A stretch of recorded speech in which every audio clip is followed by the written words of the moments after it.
सबसे पहले उदारवादी। उदारवाद का होता है मतलब यही प्रक्रिया अपनाई जाए जो क्या होती है मतलब सभी को समान हेतु को ध्यान में रखकर बनाई गई थी। जो प्रक्रिया थी राजनीति के क्षेत्र में वो क्या थी? उदारवाद। ठीक है, जिसके अंदर क्या था? एक होता है उग्रवाद, एक होता है क्या? उदारवाद। उग्रवाद के अंदर उन सब चीजों को ध्यान में रखा जाता है जैसे कि मान लो मार काट हिंसा को लेकर ध्यान में रखा जाए तो वो क्या हो गया? उग्रवाद। और उदारवाद क्या है? हाँ, जिसमें हिंसा ना हो, क्या हो? अहिंसा हो, वो क्या हो गया तुम्हारा? उदारवाद हो गया। क्या हो गया? उदारवाद। और रूढ़िवाद क्या होता है? ध्यान से पीछे। अब देखो रूढ़िवाद क्या होता है? एक ऐसी स्थापित परंपरा जो पुराने समय से चली आ रही हो, अब उसका कोई महत्व ना रहा हो, उसे क्या कहते हैं हम? रूढ़िवाद कहते हैं। क्या कहते हैं? रूढ़िवाद। समझ में आ गया रूढ़िवाद क्या होता है? तो रूढ़िवाद समझ में आ गया। रूढ़िवाद क्या होता है मतलब किस पे जोर देता है? हाँ, जो पकड़ के बैठे हैं इसका कोई महत्व भी नहीं है, उसे क्या कहते हैं हम? रूढ़िवाद कहते हैं। ठीक है। रेडिकल क्या है? परिवर्तनवादी। क्या होता है? परिवर्तन। मतलब जिसमें किसकी मांग हो? देखो समय के साथ साथ क्या होती है? हर चीज की क्या होती है? मांग होती है। कैसे मांग होती है? बदलाव को लेकर। किसको लेकर? बदलाव को लेकर। और समय के अनुसार क्या होना चाहिए? हमें बदलना चाहिए ना। आपने एक साइंटिस्ट का नाम सुना है क्या? सोनम वांगचुक। अभी दिल्ली के अंदर वो धरना बैठा हुआ है। जो पेपर लीक हो रहा है ना देश के अंदर, देश में जो पेपर लीक हो रहे हैं तो उसको लेकर बैठा हुआ है वो दिल्ली में जंतर मंतर पे। उससे पहले अनशन पे कौन बैठे थे? गांधी जी बैठे थे अंग्रेजों के टाइम पे। और फिर बैठे थे कौन? अन्ना हजारे। और अब कौन बैठे हुए? जो वैज्ञानिक है, देश की सेनाओं के लिए बहुत कुछ किया है। हाँ, उसने 16 दिन से कुछ खाया नहीं है। 16-17 दिन हो गए आज उसे। वो उसी को कहते हैं हंगर स्ट्राइक। 2 प्रकार की स्ट्राइक रहते हैं। हंगर यानी क्या होती है? भूख। हाँ, पेपर वगैरह लीक हो रहे हैं ना देश के अंदर, और तमाम जो अब नीट का जैसे अभी दोबारा पेपर देना पड़ा था। पास क्या तमाम लोग बच्चन ने आत्महत्या कर ली जिनका पेपर निकल गया था, फिर दोबारा पेपर देना पड़ रहा होगा। बेचारे कह रहे होंगे निकल पाए नहीं निकल पाए या कुछ भी है थे।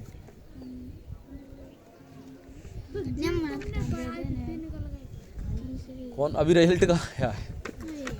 अभी रिजल्ट नहीं आया। रिजल्ट को तो आने दो, फिर बताएंगे हम। बैनर, इतने बैनर बता ना सको। कैसे? आलू के पराठे नहीं, पता नहीं तुम्हारा क्या क्या बनाऊंगा मैं। हाँ, खींचला भी बना दूंगा। मेरा काम करके आइए कंप्लीट ध्यान से। बेटा मेरे घर पे काम करने को नहीं आना है, जो काम तुम्हें पढ़ने के लिए दे रहा हूँ वो करके आना है। तो उदारवादी क्या? उदारवाद। और क्या? रेडिकल और रूढ़िवाद। समझ में आ गई? अब इसको विस्तार से समझते हैं। समाज परिवर्तन के समर्थकों में एक ऐसा समूह उदारवादियों का था। किसका था? उदारवादियों का। देखो एक ग्रुप था किसका? उदारवादियों का था। उदारवादी ऐसा राष्ट्र चाहते थे, ध्यान से सुनना अच्छी तरह से, तो जिसमें सभी धर्मों को बराबर समान जगह मिले। ठीक है, जितने भी धर्म है ना उदारवाद के अंदर, ठीक है, जैसे अपने संविधान के अंदर है ना, सभी लोग क्या कर सकते हैं? अपने धर्म का प्रचार प्रसार कर सकते हैं। ठीक है, अपने धर्म को आगे बढ़ा सकते हैं। ये किसने अधिकार दिया है? संविधान, कॉन्स्टिट्यूशन ने। ठीक है, पूरी दुनिया में सबसे बड़ा कॉन्स्टिट्यूशन किस देश का है? भारत का। क्या है? भारत का।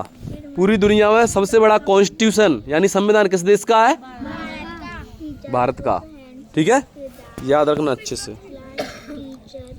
हाँ, पूरी पृथ्वी पे जितने भी देश है ना, सब देशों में सबसे बड़ा संविधान भारत देश का है। और बड़ा होने का कारण, इस देश के अंदर तमाम भाषाओं के, तमाम क्षेत्रवाद के, तमाम भाषाभाषी लोग रहते हैं, तमाम धर्मों के लोग बिलोंग करते हैं, इसलिए इतना विस्तार हो गया इसका संविधान का। और संविधान ना होता तो तुम बच्चियां यहाँ पे पढ़ ना रही होती। इतना ध्यान लगा लो बस, जानकारी के लिए बता दो। हैं? अब देखो कुछ लोग हाँ बेटा, ये कंप्यूटर के अंदर होता है, computer processing unit, CPU। Okay, जिसमें सभी धर्मों को बराबर सम्मान, किसको? जितने भी धर्म है सभी को क्या दिया जाए? बराबर सम्मान दिया जाए। किसको? जितने भी धर्म है ना। जैसे अपने देश के अंदर क्या क्या चलते हैं, जैसे हिंदू धर्म है, ठीक है, हाँ, मुस्लिम है, हाँ, सिख है। अब देखिएगा, धर्म अपने देश के अंदर एक वो है सनातन।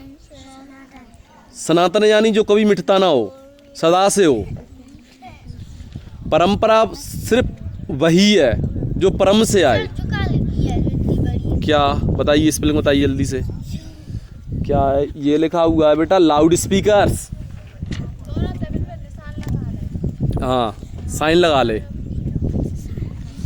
जिसमें सभी धर्मों को बराबर सम्मान और जगह मिलना चाहिए, ठीक है। जितने भी धर्म है, उदारवाद समझ में आ गया? जितने भी धर्म है सभी को क्या मिलना चाहिए? समान सम्मान और जगह मिलना चाहिए। जैसे अपने देश के अंदर क्या है, अपने देश के अंदर कुछ वर्ग इस प्रकार से निकल के आ रहे हैं, मतलब जो एक तो वर्ग वो है, मतलब जो किसी प्रकार से क्या करता है, फुल तरीके से, मतलब धर्म को लेकर, किसको लेकर?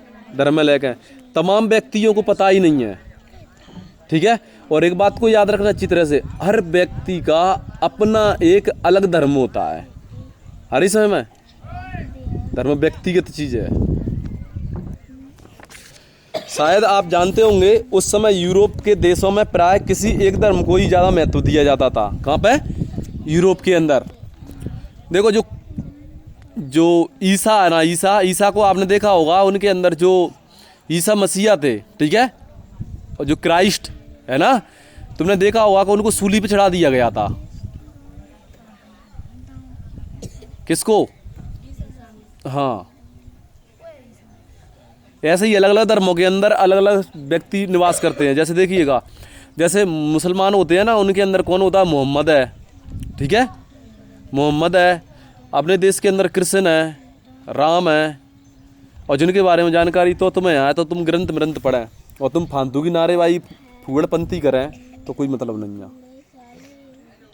आ रही बात समझ में? जे उसके लाने नहीं होते कि कोई व्यक्ति है ना, सिर्फ इनका किताब पुस्तकों का सिर्फ इतना संबंध होता है कि हम अपने जीवन में परेशान रहते हैं। आ रही बात समझ में? क्या होते हैं? परेशान। और पूरा का पूरा, और जो परेशानी किस कारण से है, किस वजह से हम परेशानी को मानते हैं कि जागी वजह से दिक्कत है, मुझे इसकी वजह से दिक्कत है, इसकी वजह से दिक्कत है, ठीक है। और जिसका आता है कि स्वयं की वजह से दिक्कत है। किसकी वजह से? स्वयं की वजह से दिक्कत है। भारत के अंदर इसलिए दर्शन आगे नवाज साहब में क्या कहा गया है? दर्शन कहा गया है। दर्शन, जो भी दर्शन मतलब जो देखने वाला, जिसको सब कुछ दिखाई दे। और समय में ये सब चीज़ें कुछ नहीं होती, ना भूतकाल ना भविष्यकाल। याद रखना, सिर्फ होता है तो कुछ होता है तो वो वर्तमान होता है। हम हमेशा दो ही चीज़ों में खोए रहते हैं, या तो भविष्य की सोच रहे होंगे, तो तुम पास्ट में सोच रहे हैं, भविष्य की तो कभी सोच ही नहीं सकते। नंबर 1,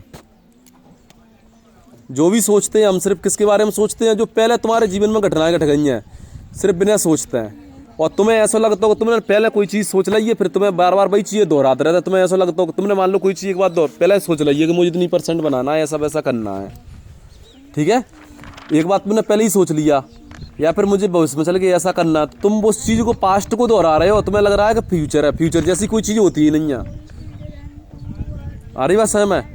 और पास्ट के बारे में सोच के अपना वक्त बर्बाद कर रहे होते हैं। किसको लेकर? पास्ट को लेकर। तो उस समय कहाँ पे? यूरोप के देशों में प्राय किसी एक धर्म ही ज़्यादा महत्व दिया था। ब्रिटेन की सरकार कौन?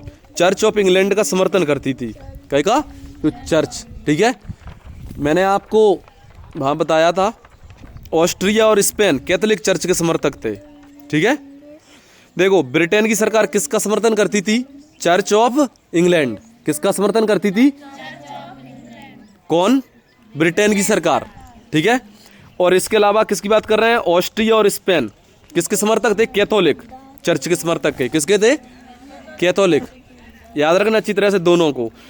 तो ब्रिटेन की सरकार किसको करती थी? Church of England, church of England को। और कैथोलिक चर्च को स्पेन और ऑस्ट्रिया, स्पेन और ऑस्ट्रिया।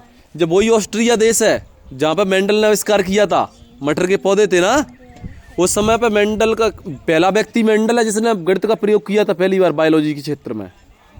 इससे पहले किसी ने प्रयोग ही नहीं किया था। हालांकि वो बात अलग है कि मेंडल को कोई क्रेडिट नहीं मिला, अनफॉर्चुनेट साइंटिस्ट कहा जा सकता है इस प्रकार से मेंडल को। 1884 में जाके मेंडल की मृत्यु हो गई थी, 1884-86 में। 1900 में जाके उनके पुनर्खोज की गई थी।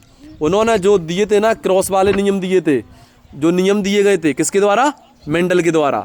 तो मेंडल के द्वारा जो नियम प्रतिपादित किए गए थे, प्रभावता का नियम। कौन सा? प्रभावता का नियम। प्रभावता का नियम क्या कहता है? मतलब जैसे माता पिता से, मतलब इस प्रकार से जैसे मान लो कोई भी पीढ़ी होती है, एक पीढ़ी से जब दूसरी पीढ़ी के अंदर संकरण कराया जाता तो एक पीढ़ी के लक्षण क्या होते हैं? दिखने लगते हैं। उन्हें कहते हैं प्रभावी लक्षण। क्या कहते हैं? प्रभावी, डोमिनेंट कैरेक्टर बोलते हैं। और एक वो लक्षण होते हैं जो क्या होते हैं? छिपे रहते हैं। उन्हें क्या कहते हैं? हम अप्रभावी कहते हैं। ध्यान सुनते जाना अच्छी तरह से, ठीक है, पेपर के अंदर आएगा। इसे कहते हैं प्रभावता का नियम। मतलब जो लक्षण प्रकट हो गए, ठीक है, पहली पीढ़ी के अंदर जो संकर संतानें पैदा होती हैं वो कौन से हो गए? प्रभावी। और फिर अगली पीढ़ी के अंदर जाके उन पर क्या होते हैं? वो अलग अलग हो जाते हैं। उसे कहते हैं पृथक्करण का नियम। क्या कहते हैं? मेंडल का पृथक्करण का नियम। अब देखिएगा ध्यान से, स्वतंत्र अभिवन का नियम। कहेगा स्वतंत्र अभिवन का, यानी कि इसके अंदर जो दो जोड़े जाते हैं ना, लगते ऐसे हैं कि ये साथ में जा रहे हैं या कोई एक दूसरे से कोई संबंध, मतलब इनका क्या है? संबंध हो, लेकिन क्या होता है? एक दूसरे से कोई संबंध स्वतंत्र रूप से दिखाई देते हैं। वो कौन सा हो गया? स्वतंत्र अभिवन का नियम। किसके द्वारा दिया गया था? मेंडल के द्वारा। मेंडल क्या था? एक छोटा सा अध्यापक था। मेंडल के पीछे मेंडल की बातों पर ध्यान नहीं दिया गया। तो इसका कारण क्या था? एक विद्यालय के अंदर अध्यापक थे, तो उन्होंने क्या कर रखा था? छोटी सी नर्सरी लगा रखी थी। किसने?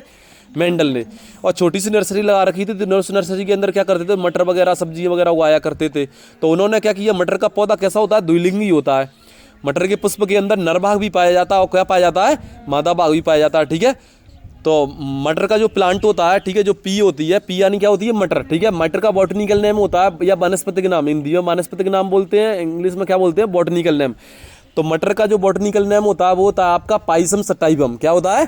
Pisum sativum. किसका बॉटनिकल नेम हो गया? ये मटर का, ठीक है। अच्छी तरह से ध्यान रखना, ठीक है। और एक पीढ़ी से अगली पीढ़ी में जाते हुए मेंडल ने क्या करवाया? जब एक जोड़ी लंबे लक्षणों को लेकर ध्यान में रखकर, किससे? बौने पौधों से। तो लंबे लक्षण के लिए उन्होंने क्या क्या लिया? कैपिटल टीटी को लिया, और स्मॉल वालों के लिए क्या लिया? स्मॉल लेटर को लिया, स्मॉल टीटी को।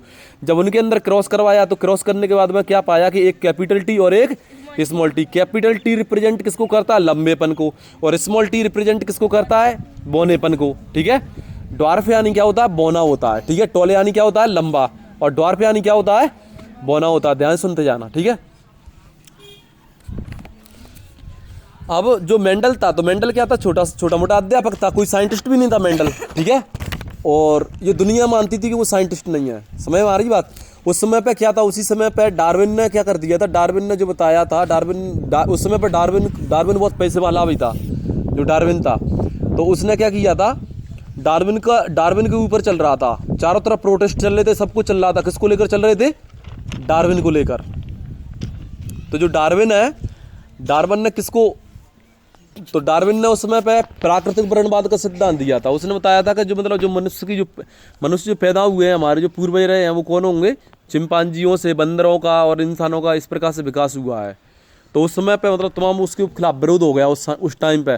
उन्होंने कह दिया ये वैज्ञानिक क्या बोल रहा है, बक रहा है। आ रही बात समझ में? किसको लगा? मेंडल को। वो नहीं, वो जो समाज जो वहाँ पे क्या था, किसको मानते थे वहाँ पे? बाइबल को। किसको? बाइबल को। बाइबल के अंदर तो ऐसा लिखा ही नहीं है, लेकिन उसने सीधा डायरेक्ट चैलेंज कर दिया। किसको? बाइबल को। उसने कह दिया इस प्रकार से ऐसा होता है, वैसा होता है। इससे पहले दुनिया अंधेरे में थी। और पूरी आज जेनेटिक्स और आज के दौर में जितनी वेराइटियाँ, फसल वगैरह जो कुछ भी हो रही हैं, इंसानों के अंदर भी आज के दौर में एक से एक जीन डाले जा रहे हैं। सब कुछ आज के दौर में जो बायोटेक्नोलॉजी चल रही है, सब कुछ किसकी देन है? मेंडल की। अब दो वर्ग खड़े हो गए, ध्यान सुनिए। कितने वर्ग खड़े हो गए? दो वर्ग। एक वैज्ञानिकों का दल और एक किसको मानने वाला? एक बार एक टीचर ने पढ़ा दिया ऐसे ही कि भैया मेंडल ने ये बात कही है, और वो मेंडल के डार्विन के विचारों से प्रभावित था। उसको कह दिया, तो उस टीचर को सीधा उठा के जेल में डाल दिया। ये क्या बात कर रहा है? बच्चों को क्या सिखा रहा है? क्या बंदर की संतान है? ऐसा वैसा फलान ढिकान। अरे बस समय में तो उस समय पर तो वैज्ञानिक देखो क्रांति करने के लाना है आपको। ऐसा नहीं होना पड़ता कि आपको भीड़ के अंदर चल रहे हैं, ठीक है। जो भीड़ से कुछ अलग सोचना पड़ता है, आ रही बात समझ में। और भीड़ के साथ तो बहुत पता ही है आपको, पूरा भेड़ चाल बनता है। अब देखिएगा, आप जानते होंगे कि उस समय यूरोप में प्राय किसी एक धर्म को ही ज़्यादा महत्व दिया जाता था। ब्रिटेन की सरकार चर्च ऑफ इंग्लैंड का समर्थन करती थी, ऑस्ट्रिया स्पेन कैथोलिक चर्च के समर्थक थे। अब देखिएगा ध्यान से, हम किसकी बात कर रहे हैं? उदारवादी समूह की। किसकी बात कर रहे हैं? उदारवादी समूह। वंश आधारित शासकों की अनियंत्रित सत्ता के विरोधी थे। किसके? जो वंश पे आधारित सत्ता चली आ रही थी ना, कि मतलब जो राजा आएगा, राजा का पुत्र राजा बनेगा, ऐसा होगा वैसा होगा, ठीक है। उस समय पर मोनार्क सिस्टम था, राजा का लड़का क्या बनेगा? राजा बनेगा, ठीक है। और उसका पुत्र, चाहे राजा का पुत्र राजा बन गया, फिर उसके बच्चे होंगे वो राजा बनेंगे, फिर उसके बाद उसके पुत्र होंगे वो राजा बनेंगे। इस प्रकार से चल रहा था, ठीक है। तो उदारवाद ने इसका क्या किया? विरोध किया, ठीक है, रिवोल्ट किया इसका। तो उदारवादी समूह वंश आधारित शासकों की अनियंत्रित सत्ता, अनियंत्रित सत्ता है मतलब का इन पर कोई नियंत्रण नहीं था, कि राजा ने जो कह दिया वो किसका आदेश है? ईश्वर का आदेश है, ऊपर वाले का आदेश है, और राजा भगवान का रूप होता है, राजा जो कहता है वही होगा। इस प्रकार की मान्यता बना रखी थी।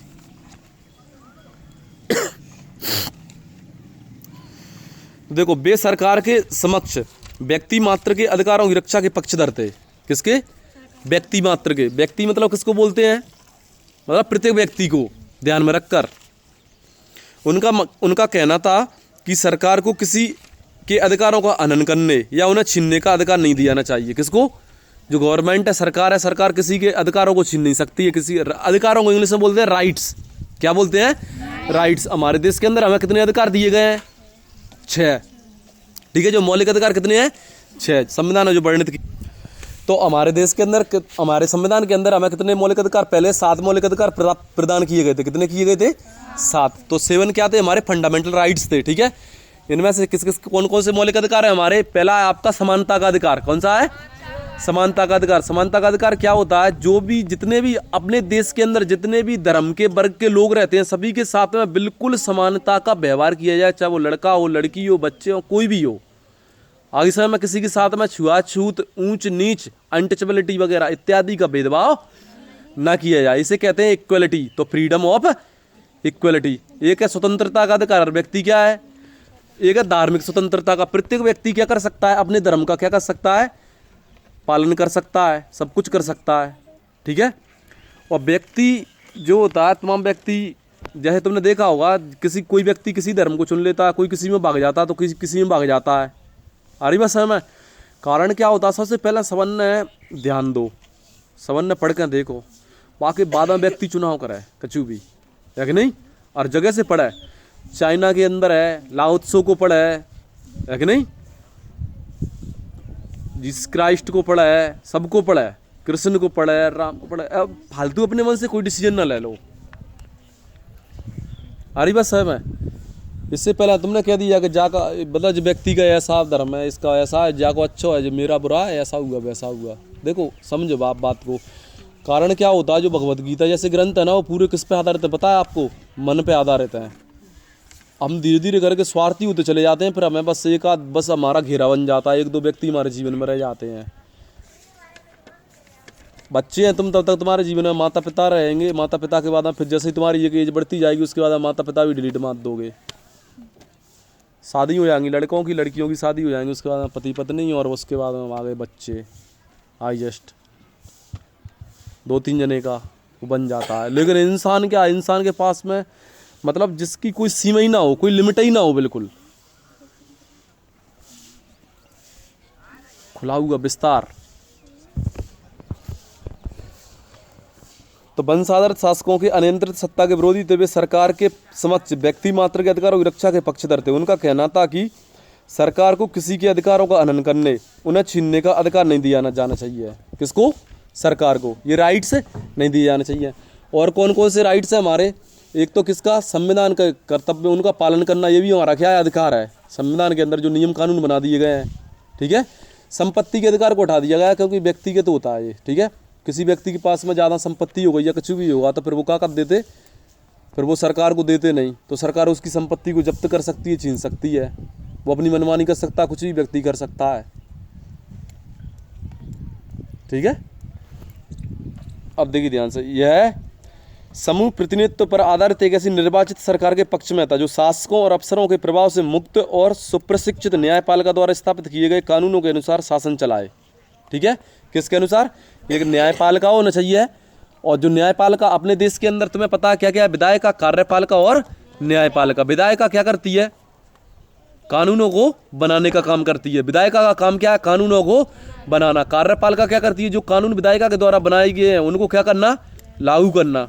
ठीक है, क्या करना? लागू करना। और जो व्यक्ति लागू नहीं कर रहा है, विधायिका क्या करती है? जो समाज जैसे जनता है जुड़ी होती है, ठीक है, जैसे अपने विधायक वगैरह आएंगे, जो सब किससे जुड़े होते हैं? जनता है जुड़े होते हैं। फिर ये क्या करते हैं? कानून को लेके जाते हैं। किसके पास लेके जाते हैं? अपने संसद के 2 सदन है, एक है आपका उच्च सदन, एक है निम्न सदन। उच्च सदन है राज्यसभा और निम्न सदन है क्या? लोकसभा। ठीक है, अच्छी तरह से याद रखना इसको अच्छी तरह से। ठीक है, तो लोकसभा के कितने सदन है? 2। ठीक है, वो सॉरी लोकसभा के नहीं, संसद के कितने सदन है? ठीक है, तो हमारा जो हाउस ऑफ पार्लियामेंट है ना, संसद भवन है, क्या है? संसद भवन। इसके कितने हैं? 2 हैं। एक कौन सा है आपका? निम्न सदन और उच्च सदन। तो दोनों सदन हो गए। एक हुआ निम्न सदन। निम्न सदन किसे कहा जाता है? लोकसभा को। लोअर हाउस बोलते हैं इसे। क्या बोलते हैं? लोअर। लॉ यानी क्या होता है? निम्न होता है। ठीक है, लोअर यानी क्या होता है? निम्न। और एक कौन सा है? हायर। ठीक है, उच्च सदन। अपर हाउस बोलते हैं इसको। क्या बोलते हैं? राज्यसभा। किसकी बात कर रहे हैं? राज्यसभा। तो विधायिका क्या करती है? कानून को बनाती है। कार्यपालिका उनको क्या करती है? लागू करती है। और न्यायपालिका क्या करती है? जो व्यक्ति इनका पालन नहीं कर रहा उसको दंड देने का काम किसका होता है? न्यायपालिका का होता है। अच्छी तरह से याद रखना इस बात को। ठीक है, so don't be forget this thing. इस बात को भूलना नहीं है, याद रखिएगा अच्छी तरह से। उनका कहना था कि सरकार को किसी अधिकारों का हनन या उन्हें छीनने का अधिकार नहीं देना चाहिए। समूह प्रतिनिधित्व पर आधारित एक ऐसी निर्वाचित सरकार, मतलब निर्वाचित यानी चुनी जाना चाहिए सरकार। मतलब निर्वाचित मतलब क्या होता है? जो चुनाव होते हैं अपने यहाँ पे, फिर जनता क्या करती है? अपने हिसाब से किसको दे देती है? वोट दे देती है। अब जैसे अब जो सरकार जनता ने वोट दे दिया, जैसे बीजेपी ये दे दे, और तमाम जनता जो बीजेपी है, कांग्रेस है, ये सरकार ने वोट देकर बैठ जाता है कि नहीं? अब ये कारण क्या है? जिनने कब जीवन में याद रखना, ईमानदारी सिर्फ एक ही जगह से पैदा हो सकती है व्यक्ति के अंदर का है। तो हम क्या करते हैं? मुंह उठा के किसी को भी वोट दे देते हैं, सब कुछ कर देते हैं। अरे बस सहम है। जिस समय पे नेहरू जी थे उस समय पे व्यवस्था के अंदर एक चीज़ का ध्यान भूल गए, वो किसको? अध्यात्म को लेकर। इसलिए तुमने देखा होगा कि आज के दौर में जो बच्चे हैं ना, पढ़ने लिखने के बाद में सबके सब बेरोजगार हो जाते हैं, बहुत चीज़ें हो जाती हैं। और शिक्षा सिर्फ हमें व्यापार वगैरह करना, ये करना, वो करना, ये सारी चीज़ें तो इससे सीख सकते हैं हम, लेकिन सबसे बड़ा खेल स्टार्ट होता है किसका? मन का। अरे बात सहम है कि व्यक्ति डिप्रेशन में रहने लगता है आगे चल के, पेपर नहीं निकला या कुछ भी नहीं हुआ, ऐसा वैसा जे वो। अरे बात सहम है, व्यक्ति डिप्रेशन वगैरह में जाएगा ही नहीं, ग्रंथों को पढ़ेगा तो वो सिर्फ एक ही चीज़ पे काम करता है। जैसे जो भगवत गीता लिखी है ना, कृष्ण इतना बड़ा मतलब मनोवैज्ञानिक साइकोलॉजिस्ट है, मतलब तुम्हारे मन की पूरी धज्जियाँ खोल के फेंक देता है। एक बात याद रखना, कभी भी जीवन में तुम्हें ऐसा लगे कैसा कि हम डिप्रेशन में चले गए, अब जिंदगी में कुछ उद्देश्य या कछु बचो ही नहीं है, ऐसा हुआ वैसा हुआ, समझ लेना, एक बार भगवत गीता को पढ़ लेना, तुमने करे आगे गड्ढा में से चाहिए ऐसा। तो न्यायपालिका तो 3 स्वयं आ गए, कौन कौन से हैं, कौन कौन से अंग हैं? विधायिका, कार्यपालिका और न्यायपालिका।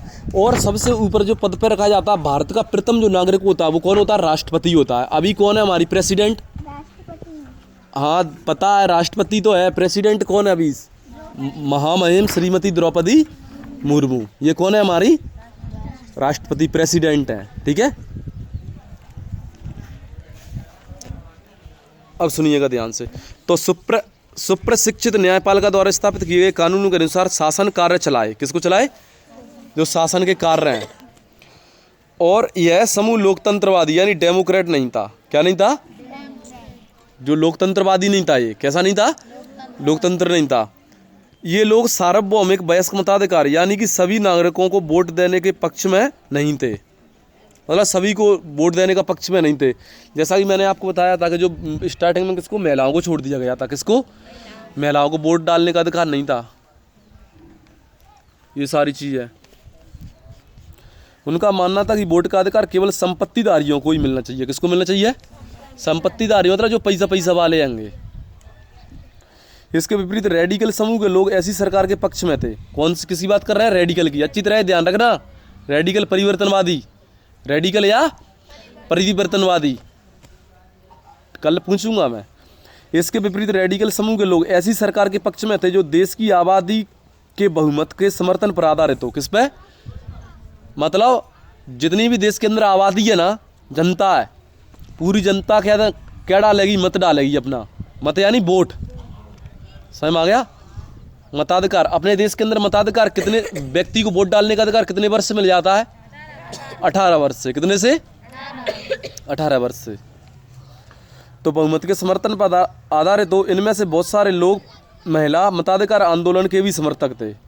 अब कारण क्या होता है देखिएगा ध्यान से। कोई भी जनता है ना, जनता किसी को भी झांसे में आ जाती है। आ रही बात समझ में? किसी की भी झांसे में किस प्रकार से आ जाती है? देखो जो सरकारें होती हैं, सरकारें चलती हैं किससे चलती है? वोट बैंक से। किस चलती हैं? वोट बैंक से। और जो वोट बैंक की जो राजनीति होती है, किसकी? वोट बैंक की। जब तक अपने देश का विकास तब तक नहीं हो सकता जब तक इसके अंदर से, देखो राजनीति का अर्थ होता है जो अच्छे के लिए की जाए, लेकिन अपने यहाँ पे चलती है क्या? कूटनीति। आ रही बात समझ में? लोगों को धर्म के नाम पे लड़ाना, जो व्यक्ति होते हैं उनको किसके नाम पे? धर्म के नाम पे लड़ाना, और ये करना वो करना। मतलब अब तुमने देखा होगा, जैसे मान लो हिंदू और मुस्लिम में से कोई भी एक खड़ा हो जाए, तो तुमने देखा होगा कि जैसे हिंदू खड़ा हुआ है तो वो हिंदू को ही वोट देंगे। और सरपंच इनके चुनाव में तुम्हें पता होगा, सरपंच के चुनाव कोई लड़ता है और पूरी गाँव में पार्टी पड़वा कर फेंक देता है, पूरी तरह से ध्वस्त कर देता है। एक ही गाँव के अंदर मतलब आदमी इनके अंदर नफरत फैला कर फेंक देता है। क्योंकि तब तक ये लोग सक्सेस नहीं हो सकते जब तक ये तुम्हें लड़ाएंगे नहीं आपस में। जनता को ये लड़ाएंगे नहीं तब तक ये सक्सेस नहीं हो सकते। राजनीति का नियम है फूट डालो और राज करो, बस वो उसी राजनीति पे चलते हैं। तो फिर कहाँ से समानता हो, कहाँ से कौन से वो आएंगे? और यही कारण है कि तुम अपने गांव के अंदर अब देख लो, तुम जो पापड़ बेल रहे हैं, है कि नहीं? गली मली जे ऐसी वैसी जे देख लो, तुम पूरी रास्ता में जाओ कुछ यही सरकार चुन लो, फिर बाकी बाद में बैठ कर रो। पहले पैसा जनता ले लेते और तमाम चीज़ें ऐसी वैसी जो हुआ वो हुआ, जो कारण बनता है। उदारवादियों के विपरीत ये लोग क्या थे? तो इसके विपरीत रेडिकल समूह के लोग ऐसी सरकार के पक्ष में थे जो देश की आबादी के बहुमत के समर्थन पर आधारित हो। किस पे? मतलब देश की जो आबादी है ना। अब कारण क्या होता है देखिएगा ध्यान से। अब इस देश के अंदर का अधिकांशतः जो वर्ग है वो पढ़े लिखे लोगों का नहीं है। पढ़े लिखे लोग हैं ना वो बहुत कम है। पढ़े लिखे कम है तो वो सरकार बना ही नहीं सकते। अरे बस है मैं। अब जनता वोट कहाँ पे दे देता है? अपनी जात पात देख के दे देता है। चाहे व्यक्ति के अंदर कितना भी टैलेंट भरा हो, कुछ भी हो, उसको वोट नहीं देगी। प्रोफेसर बिहार के अंदर चुनाव में, छोटे से चुनाव के अंदर प्रोफेसर आ रहे हो, सोचो तुम, प्रोफेसर। अब जे है देश के अंदर व्यवस्था। हाँ बेटा, प्रोफेसर। इनमें से बहुत सारे लोग महिला मताधिकार आंदोलन के भी समर्थक थे। किसके? कि महिलाओं को भी क्या डालना चाहिए? वोट डालना चाहिए। तो किसकी सपोर्ट कर रहे थे? महिलाओं के पक्षधर थे कि महिलाओं को भी किसका राइट्स मिला है? वोटिंग का। ठीक है। उदारवादियों के विपरीत लोग बड़े जमींदारों और संपन्न उद्योगपतियों को प्राप्त किसी भी तरह के विशेषाधिकार के खिलाफ थे। याद रखना अच्छी तरह से। मतलब विशेषाधिकार, तुमने देखा कि जो फ्रांस के अंदर हमने देखा था कि फ्रांस का समाज कितने भागों में बटा हुआ था? 3 भागों में बटा हुआ था। एक था पादरी वर्ग, और एक था कौन सा? कुलीन वर्ग, और एक था कौन सा? कृषक, जो मजदूर वर्ग था, थर्ड एस्टेट के अंदर थे। तो अब इसमें से क्या होता था? अब देखिएगा ध्यान से। अब जो फ्रांस का समाज था कितने वर्गों में बटा हुआ था? 3 एस्टेट के अंदर बटा हुआ था। 3 स्टेट्स के अंदर क्या था? डिवाइड था। अब 3 स्टेट के अंदर क्या होता था? जो फर्स्ट स्टेट के अंदर कौन आता था? पादरी वर्ग आता था। अब इनको जन्म से क्या थे? विशेषाधिकार प्राप्त थे कि टैक्स लेंगे, ऐसा करेंगे, वैसा करेंगे। अरे बस समय। फिर दूसरे नंबर पे कौन आ गए? तुम्हारे कुलीन वर्ग आ गया। इसमें राजा के परिवार आ गए, इनको भी मिलते थे। ठीक है। और किसके साथ में? मतलब इसके पक्षधर में नहीं थे रेडिकल वाले लोग। किसके? परिवर्तनवादी, मतलब जो परिवर्तन करना चाह रहे थे। नंबर 1 तो इन्होंने परिवर्तनवादियों ने किसकी मांग करी? कि महिलाओं को वोट मिलना चाहिए। किसको वोट मिलना चाहिए? महिलाओं को। दूसरी चीज क्या होना चाहिए कि किसी को भी जन्म से अधिकार नहीं मिलना चाहिए, कुछ भी। और आज के दौर में तो आपको पता है, देखिएगा ध्यान से, कोई भी व्यक्ति यदि सही डायरेक्शन पकड़ के चलता रहेगा तो वो किसी के भी पद पे पहुंच सकता है, चाहे वो प्रधानमंत्री का हो, राष्ट्रपति का हो, कैसे भी पद पे। अब ये मत सोच लेना कि सर ये तो दुनिया हमको बनने नहीं देगी, ऐसा नहीं करने देगी, वैसा नहीं करने देगी। कारण क्या है? देखिएगा, बिना समस्याओं से लड़े कभी कोई आगे बढ़ पाया है क्या? और खासकर भारत जैसे देश के अंदर पूरी जनता का, व्यक्ति को ज्ञान होना चाहिए, देश के कुन्ने कुन्ने का ज्ञान होना चाहिए। जो संविधान जिन लोगों ने लिखा उनको बहुत ज्ञान था। BN राव, भीमराव अंबेडकर, दोनों के पास में इतनी इतनी डिग्रियां थी जिनकी कोई गिनती नहीं थी। तो संविधान सभा का नेतृत्व कर रहे थे, 7 लोग बैठे हुए थे जो प्रारूप कमेटी के अंदर थे, उसमें से 2-3 महिलाएं भी थीं। जो उसमें पुरुष तो बैठे ही थे, 7 लोगों की कमेटी थी जिसे ड्राफ्टिंग कमेटी कहा गया था।